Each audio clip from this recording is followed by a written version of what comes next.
Dawn of the Dead was Zack Snyder's first ever movie that he directed, and just recently he directed his second zombie movie, Army of the Dead. And in this video we are going to compare his two zombie films and see how much he has improved with the genre since his first movie. And because even Netflix felt the need to address that Army of the Dead is the Snyder cut, I thought that in honor of Zack Snyder and his vision, I will be comparing his director's cut of Dawn of the Dead with Army of the Dead. Let the battle commence. Dawn of the Dead opens with a nurse who is about to make her way home. Before she does, however, she hears that a patient has been bit. She comes home, her and her husband have a date night, and an emergency news report takes place. They wake up the next morning and find that their daughter is a zombie. She kills the father, who also turns into a zombie, and that leaves the wife. She escapes her zombified family and leaves the house to find that the whole town is in chaos with the world being taken over by zombies. She meets some survivors and they all hide out in this mall. Once there, they bump into some other characters and they all try to survive whilst also arguing whether they should let other survivors into the building or not. And it's just a matter of time before their generosity gets the better of them and all hell breaks loose and the zombies get in. So they plan to bust out of the mall and head to a boat and try to escape. And the story for Army of the Dead is that a very rich man hires mercenaries to go into the zombie-infested Las Vegas to retrieve his money from his safe. The only problem is that the president has planned to nuke the entire city in less than 96 hours. But if the mercenaries manage to return with the money alive, they will each get a cut. So Batista recruits a team and they are all together in a Fast and Furious lineup, complete with the bold main character in the front. And the opening credit scene in Army of the Dead was awesome. It had visual storytelling for the main characters, and it shows from the very beginning how this whole zombie apocalypse happened and how it was confined to Las Vegas. And I thought it was justified in a very smart way. Also, Army of the Dead is about 40 minutes longer than Dawn of the Dead, but I never felt its length. I maybe felt it a bit in the first quarter of the film because they spent a bit of extra time with the characters, but it really wasn't that bad because they enter the zombie territory at the 50-minute mark, and then we have an hour and 30 minutes of the film where they are in full-on zombie survival mode. So if the movie is giving us extra time with the zombie part of the film, that more than makes up for it, and I am not going to complain. In Dawn of the Dead, once they are in the mall, we have a lot of time dedicated to the characters interacting, and they don't really have any goals until the last act of the film. And I gotta say, the pacing in both movies is good, but once both movies get going, I actually thought the pacing was better in Army of the Dead, and the story itself goes beyond just a simple survival story. Some cool twists start happening, especially when they find out that Tanaka sent more teams to get his money for him and they died leaving only their blueprints behind. And there were a couple of other surprises in the movie's story too. So although both movies have great stories for a zombie apocalypse film, I think the movie with the superior story is Army of the Dead. Now as for the characters, the nurse is a good character. She isn't great, but she's good, and her introduction scene in the movie ties into the zombie apocalypse's origin, and I thought that was an ingenious opening scene. And once they get to the mall, they bump into the security guard CJ, and he is a superstitious piece of shit. And at first you think he's going to be a full-blown generic asshole, and although he is an asshole, he is not a full-blown asshole. And I like when this guy talks to CJ about what the plan is in case any zombies get in, and at first CJ responds like a dick, but only seconds later, he very respectfully tells him, the stranger he just met 5 minutes ago. We get some paint from Case Hardware. New some office doors boarded with weak spots. That's a solid plan. CJ, is it? Yeah. Alright, CJ. This genuinely surprised me because it shows that CJ's not as much of an asshole as we thought he was. Now contrast that with how Admiral Holdo told her own people what the plan was in The Last Jedi. I just want to know what's going on. Of course you do. I understand. I've dealt with plenty of trigger-happy flyboys like you. So stick to your post and follow my orders. Empowering, isn't it? I mean, it didn't at all come across as hypocritical and show how crappy leaders women can be, therefore making it offensive instead of empowering. I mean, how does Kathleen Kennedy describe it? He writes amazingly fierce and independent women. Is that what you call it? Anyway, I digress. Ving Rhames is also in this movie and he's always awesome, and I'm sure it comes as no surprise that he is my favourite character in this film. Everyone else looks like a generic and disposable character that you would expect in a zombie film, but both Ving Rhames and CJ look and act like memorable characters in a zombie movie, and most of my attention was with them. Ving Rhames is a cop as well, and he has this very authoritative presence to him. And I even like the way he tries to socialize with the guy on the roof opposite them, and how he tries to entertain him as well, as this guy is all on his own. And this really adds to the likability of Ving Rhames' character, and it was kind of sad to see the guy on the roof turn into a zombie at the end. The rest of the characters on the other hand are either nothing special or just downright bad. I hated this character. She's essentially the horror movie slut, but with less scenes, and when she dies, I was so happy. And this woman was such a stupid character. She gets attached to this dog, even though they just randomly found it not long ago. They send the dog to the guy on the roof so it can deliver him some food. As they lower the dog, they realize that zombies don't attack the dog and that it's safe. The man on the roof uses a whistle to call it, the dog follows the sound, and the place gets approached by some zombies. The dog, however, is still completely fine and not in danger. That's been established. The stupid girl, however, takes the truck and tries to get the dog back, even though all they have to do is get a whistle from the mall they are in and call it back. But she just drives off alone, bringing so much attention to herself. She gets the dog and tells everyone through the walkie-talkie that it's alright, which isn't a surprise. She then gets surrounded by zombies and then starts crying and calling for help. And somehow she found a safe place to hide and still survives. The fact that she didn't die for her stupidity is something that always bothered me. As for the characters in Army of the Dead, I like how they give you characters that you like and straight up hate. I mean, this guy is established from the very beginning as a piece of shit, and you immediately want him to die. And am I the only one who thinks that he looks like an older and more douchey version of Stu from Scream? Regardless, I was so glad when they added this piece of shit to the team at the last minute, because you know that he is going to die. And boy, he is the first one to go. They serve him up on a silver platter, and they really build up his suffering, which I really liked. But I do wish he had a brutal death on screen. Instead, they just turn him into a zombie with a bite to the arm. As for the rest of the characters, they were cool and quirky in their own way. This dude was funny when it came to a zombie encounter. He would scream like a girl, and he even killed his first zombie shortly after. He can go a little over the top silly sometimes, but it wasn't that big of a deal. The black guy was cool and came off as someone the audience could trust, but the best character in this movie was Dave Bautista, and I really felt for him in the movie and the losses that he had. Now, it's very important to note that the character on paper is not that great, but Dave Bautista is a great actor and he makes him great. And he is a character that you want to follow throughout the whole film,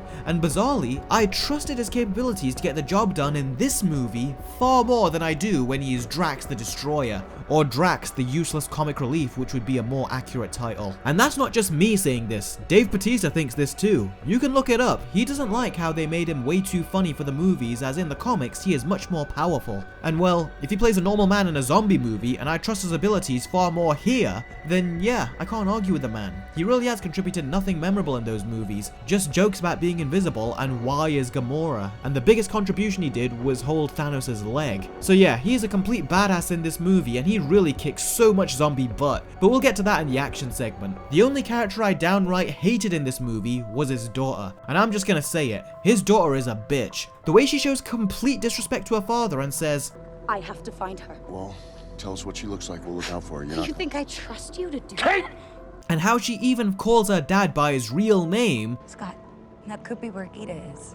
I don't care what problems you have with your father. That kind of disrespect is unacceptable, and it's not even deserved when you find out why she's so mad at him. And trust me, I have not finished talking about her yet. Now, it's important to note that I don't think that the characters were great in either movie, as I can't even remember most of their names. And at first, I thought it was clear cut that the characters were better in Dawn, but as we got to the third act of Army, I really found myself caring when the characters got killed off. So that made my decision harder, and I really struggled to come up with a winner. But in the end, the movie that had the slightly superior characters is Dawn of the Dead. Most of them you don't care about, but the ones you do, you really want to see them survive, and you feel more attached to them than you did the characters in Army. So the movie with the superior story is Army of the Dead, and the movie with the superior characters is Dawn of the Dead. Now, both of these being Zack Snyder films, he incorporates his signature style, and it's interesting to see the beginnings of his style in Dawn of the Dead and see it matured in Army of the Dead. Visually, the cinematography for both films is great, and in Army, I would even go as far as to say it's beautiful. There are some really nice wide shots as well that I could just look at forever, and this is probably Snyder's most colourful movie too. Although I gotta say, I don't like how the whites in Dawn of the Dead are completely overexposed. Now, we know that Zack Snyder is a very stylish director, but I never understood the style for this movie and why he felt the need to completely blow out the whites. I've always found this just so unappealing to look at. And then there's weird visuals where some of the shots go all yellow as if someone just urinated all over the lens. There are also times where Snyder gives a few shots some extra film grain, and I feel like he's doing this to give the movie an old classic zombie look, but it feels out of place and very random. You either put it in the whole movie or don't use it at all. So out of all of Zack Snyder's films, this is the one where I feel that his style is just incomprehensible and makes no sense, and it actually detracts from the movie, and you do eventually get used to it, but it's more down to Stockholm Syndrome than actual acceptance. And as for the action in Dawn of the Dead, the movie's action scenes are quite creative and they take advantage of all the set pieces and locations they can given the context of the story. Some of the visual effects haven't aged well, and I would even go as far as to say that today, they sometimes look like they are taken right out of a no-budget film, but as soon as you get to the zombie action, they off the zombies in very cool ways, especially when they light them on fire with just the right amount of Zack Snyder slow-mo, and his slow-mo in a horror film makes it a little more scarier as you linger on the creepy shots for longer. And the zombie pregnancy was downright horrifying, as you see the woman turning into a zombie while she's in labor, and the scene was so intense, and watching a zombie give birth, that is something I've never seen before, and it was new, and it was a very sad situation, and I like how the zombie is all tied up and gagged and has nothing to do but force itself to give birth. And I liked the added tension of some of the characters turning on each other. It made for a more disturbing atmosphere. And as for Army of the Dead, the first proper action scene we get was awesome, and I've never seen action like this in a zombie movie. We've seen zombies get blown away before, that's nothing new, but the way it was shot, the way one character was using hand-to-hand combat, it was so awesome. You can see that Snyder's work with Batman and Batman vs Superman has really influenced the way he shoots action here. And seriously, this one action scene alone is not what you would expect from a streaming service movie, and Snyder has done it twice with his Justice League and now with Army of the Dead. And I like how they even use zombies as test subjects. That was really creative, and again, I have not seen something like that before, and it was very fascinating to see a zombie not run towards the first human it saw, although their first test subject certainly tried. Also, the king zombie riding a zombie horse, that is almost as cool as the zombie tiger. I say almost because the zombie tiger actually got to kill someone, and it was awesome. And on top of that, the time that Vegas is going to get nuked has been moved up to 90 minutes. It provides a much bigger ticking clock than we have seen before in one of these zombie movies, and it dramatically increases the tension, as opposed to Dawn of the Dead where the characters are living in a mall where there is so much food and supplies and there is no ticking clock. The characters just want to leave, which I honestly found to be a stupid decision. I gotta say though, the opening for Dawn of the Dead had the orchestral music and the opening scene was much scarier as a result. With Army, there is no music in the opening, but a pop song with these ugly as hell opening credits that were so large and covered parts of the screen that I wanted to see. And it wasn't scary. If anything, it seemed more self-aware and fun, and I don't mind that, but I do prefer the atmospheric and scary stuff over the self-aware and fun stuff. And although both movies have horror in them, Dawn of the Dead is definitely the scariest zombie movie of the two. Army definitely has its horror scenes, but it's mainly horror action. And I also noticed that it took inspiration from Aliens with how they take their victims away to turn them, not kill them, and how even the helicopter left at the end only to make a last-minute return. So I like the zombie action in Dawn of the Dead, but in Army of the Dead, it is next level. Whereas Dawn gave us action that we ultimately saw before and it did it very well, Army has given us a ton of stuff that we haven't seen in a zombie movie and it really elevates the genre. So the movie with the superior action is Army of the Dead, but the movie with the superior horror is Dawn of the Dead. And now a message from this video's sponsor, Surfshark. Surfshark is a VPN that allows you to change the country you access the internet from, and this not only allows you to keep your location private, but it also allows you to unblock content that is only available to specific countries. For example, if you have Netflix and want to access some DC or MCU movies, but can't because they are part of completely different streaming services, well, you don't have to worry. Using Surfshark VPN, you can change your country to the UK where we do have access to some DC movies, and now you have access to DC and even some MCU movies such as Spider-Man Far From Home, content you would only have access to if you had Disney Plus or HBO Max. But in all honesty, why wouldn't you own something like Aquaman? I mean, that movie is so awesome and visually stunning. I mean, come on, give me one good reason why you don't have it in your collection. Point taken. So by using a VPN, not only do you protect your location and online privacy, but you also get access to extra content that you would usually have to pay other streaming services for. And I haven't even touched the surface of what other content you can unlock by changing your location. Surfshark VPN is available on many devices including PC, Mac, Linux, Android, iOS, Xbox, PlayStation, and many more. So get Surfshark today by clicking the link in the description, and if you apply the code CARTER, you will get 83% off the normal price, plus an additional 3 extra months for free. Surfshark also provides a 30-day money-back guarantee, so there's absolutely zero risk in giving it a try. So head on over there and give it a shot.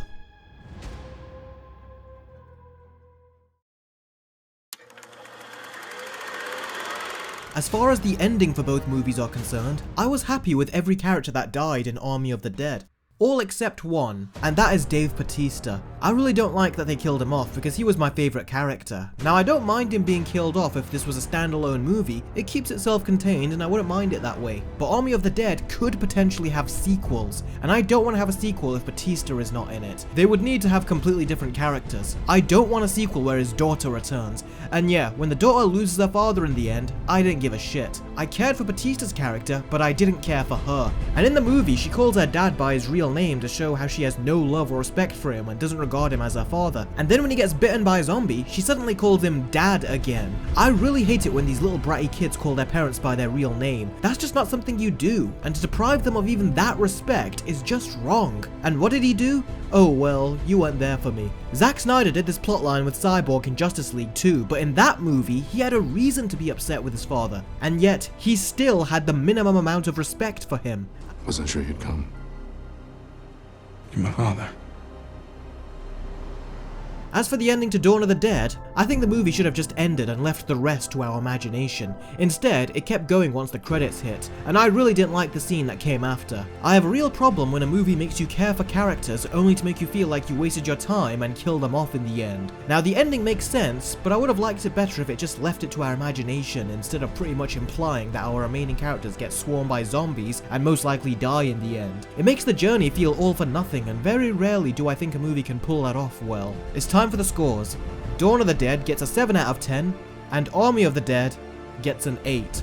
The idea that zombies have gotten smarter and made a whole civilization for themselves is actually a really good idea, and for someone like me who just watches zombie movies and not played the plethora of video games, I've only seen something that touched the surface of this idea once, and that was Resident Evil 3 Extinction, where they tried to make a zombie more intelligent. Either way, both of these are very entertaining zombie movies, and I can highly recommend them.